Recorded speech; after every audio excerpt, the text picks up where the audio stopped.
Hi, my name is Noel Davis with Vermicomposters, and here's the 2-week update for my new worm bin. I thought we'd just take a peek inside and see how the food, if it's gone or not, and what's going on. So let's go to the bin. So here's the bin right here. I'm going to pull the lid off, and again, the lid is very wet. Actually, water's running down off of it and dripping. That's normal. As I said, food has a lot, especially veggies and fruits, they have a lot of liquid in them. So let's just pull this off here. If you remember last time, if you don't, that's okay, but I put all the food on this second level. And look at this. Actually, let me flip this around here. Look at this. Now, see, there's a whole bunch of worms in there. There's still a little bit of food, it looks like, but there's a bunch of, and there's a lot of little baby worms in there, too. Let's zoom in a little bit. I don't know if you can see them in there, but there actually are a whole bunch of little baby worms in there. So this bin is actually doing pretty well now, and it's starting to really go through some food. All the food I put in that level is gone. It looks like, or almost all of it. There's still some here and there and everywhere, but most of it's gone, and it's turned into vermicompost now.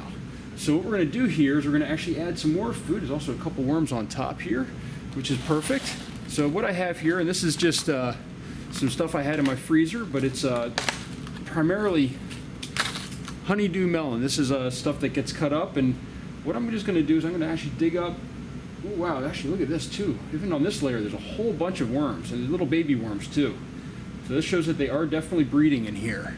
So this is doing really well. There's a lot on this level as well, but what I'm going to do this time is I'm going to dig this up and actually go down to the bottom.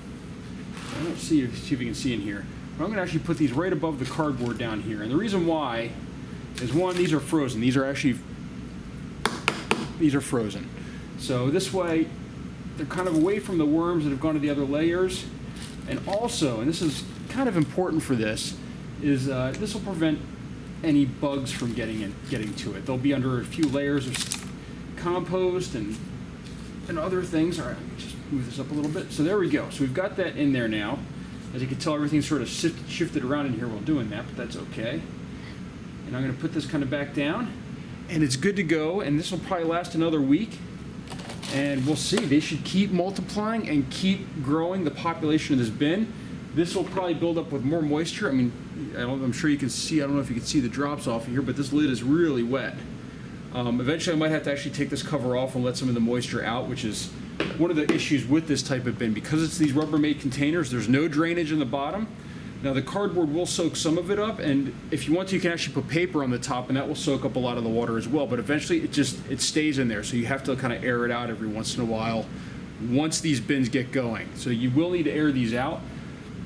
But right now, it is actually doing really well, much better than I expected. I'm really surprised at the number of worms in here and how much food they've gone through. I mean, they've gone through quite a bit. I mean, that's been I didn't think I added that many worms. So, but that is the 2-week update of this bin, and I will have another update next week. Hope you enjoyed this. Thank you.